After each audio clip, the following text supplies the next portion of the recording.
not often that I'm lost for words, but I'm slightly lost for words today talking with the legend Dave Scott, 6 times Hawaii Ironman champion, still racing today. You're in England, which is amazing. It's an amazing opportunity for people to get to know you, for you to talk about your experiences.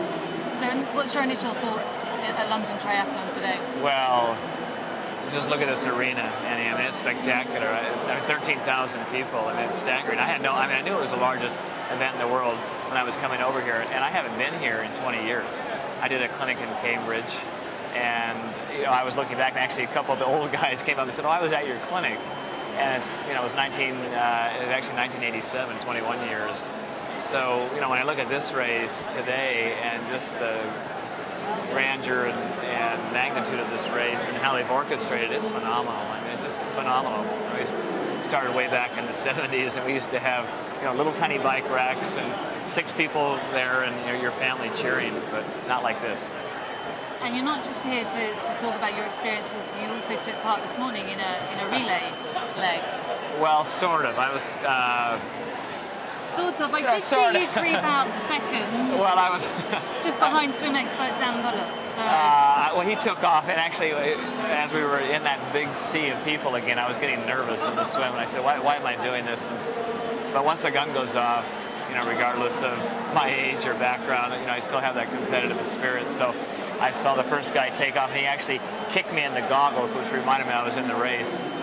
And I could spot him just ahead, so I did the swim and also the 40K bike, and it was fun. I mean, there were so many beginners out there. So on the second loop, you're riding by people on mountain bikes, and kind of like the old days where you'd see people not with his, spiffy, cool bikes. And I came over here on behalf of Accelerated Look to do a little promotion. So I rode my fast bike, but maybe not as fast as I could. Good news for you coming out second, because we know Dan Bullock is, he's an expert swimmer. He can go to any Ironman event and be very close to the leaders. Good news for you, maybe not such good news for your competitors, because we believe you're taking part in Hawaii again this year. Annie, I don't know. I've had a couple little blips, kind of leg issue, and so I wasn't able to run or ride for about 2 months, and really just started coming back on the bike and running. Start of the year, I said I'm going to do Hawaii again. I don't really know why. It's been since 1996 that I did the race, and I just have kind of the desire to go back. I know I'm older, slower, but I'm realistic and practical about what I can do. And it was fun to have a good test like that. Dan's a good swimmer, and I was chasing him. I couldn't catch him, but at least I held off the other 5,000 that were behind me. And I'll make a decision about a month on Hawaii.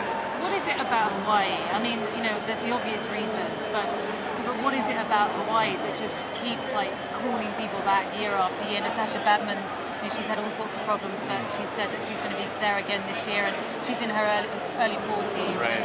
What is it that keeps, in Hawaii, that keeps calling people back? I'd like to say it's for healthy reasons. I think it's not just the physical challenge of doing it, but I think for people that are coming back, like Natasha, Karen Smyers, who's been doing it for a long time, Kenny Glau, who's done 20-odd races, myself, it's just a challenge. I mean, life doesn't stop at a certain point, and I have always advocated just having a healthy lifestyle, as you do, and we all have our own health definition. So this year I just wanted to ratchet it up just a tad, and just possibly challenging myself again to see what I can do in Hawaii. And I'm realistic about what I can do, but I'm also I've got an ego too. Well, we've seen the sport grow massively, and there's just so many races now, Ironman races around the world, and so many guys that are capable of doing great times. But still, 20 years on from your 8 hours 7 minutes, was it around about that? 8:10, thank you. Okay, 10. Yeah. There's not too many guys that are coming close to that time, and we're talking 20 years on. What do you put that down to, apart from being an awesome athlete? No, a lot of people ask me that. Well, are they going as fast? And I think the core right now that have moved up from Olympic distance racing, they've done halves well. You look at Chris McCormick and Craig Alexander. Chrissy is obviously an anomaly in herself in the women's field, but the other women have come up from short course racing. They're fast, and potentially I think we're going to see the records drop in both the men's and the women's, but it's been kind of idle for a long time. When Mark Allen and I raced way back when, it wasn't an air of arrogance. It was just that we kind of believed that, we were capable of doing X time if the conditions are okay. I always felt like I could run 6-minute pace. I can do 2:36 or 2:37 off the bike, and it wasn't boasting. I just said that's what I think I can do. I've seen the athletes in the last 10 years. I think there's a little bit of self-doubt. They seem to like to ride in the group, but a lot of them just don't either have the proper training or they're just not ready to run. But I think the tide's changing. There was a great rivalry between you and Mark Allen, obviously. Are you still in contact with him today? Mark and I see each other at a couple events, and we've done a couple of public forums and talks, but the irony, when we were racing, as you know, you have great respect and admiration for him. And Mark was a brilliant athlete at all different distances, and I was able to stay ahead of him in Hawaii until 1989. We had this close battle. We actually didn't talk about that race, what was going on during the swim. I led him out in the swim. He was behind me on the bike. We were side by side. We didn't talk about it for almost 7 or 8 years. And so I see Mark, he's not a close friend, but one that I certainly respect. Would you ever see him coming back doing another Ironman? I think I got Mark now. Yeah, well, Mark stays healthy, and as I said, his health definition and mine. I still like to do all three. I know that he runs regularly and he surfs, but I don't think you'd ever see him even thinking about doing really any distance, let alone do an Ironman. I don't want to take up too much of your time. I know you've got a really busy schedule here today, but just want you to talk a little bit about Chrissie Wellington before you leave us. I mean, obviously, her debut race in Hawaii last year. Well, people always ask me who's going to win the men's field, who's going to win the women's. I don't have a crystal ball. Chrissie Wellington, I didn't know her.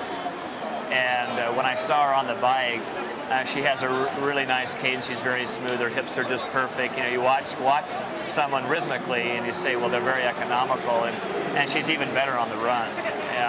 I saw her throughout the run, and I remember just about 4 miles into the run, she was running so light on her feet, no visor, no sunglasses, but very smooth. And I said, she's going to win the race. And I don't know her name. Tell me her name again, but everyone knew her name as the race unfolded. And she's obviously proved her merit. It wasn't a fluke. She's had a great year this year, and she's certainly the pick. Do you see her coming back and winning again this year? Absolutely. My concern is that you have to kind of stay injury-free. We're always on that edge of having injuries, but you also want to pick and choose and make sure that you peak at that race. I mean, she got a taste of victory, and no one's satisfied with one victory in Hawaii. They want to come back and do it again, and I know she does. You finished second in your 40th year. Yeah. What's your prediction for your finish this year? Just a few years later. Well, Annie, I'm 54 now. Okay. And you look about 44. So. Sure.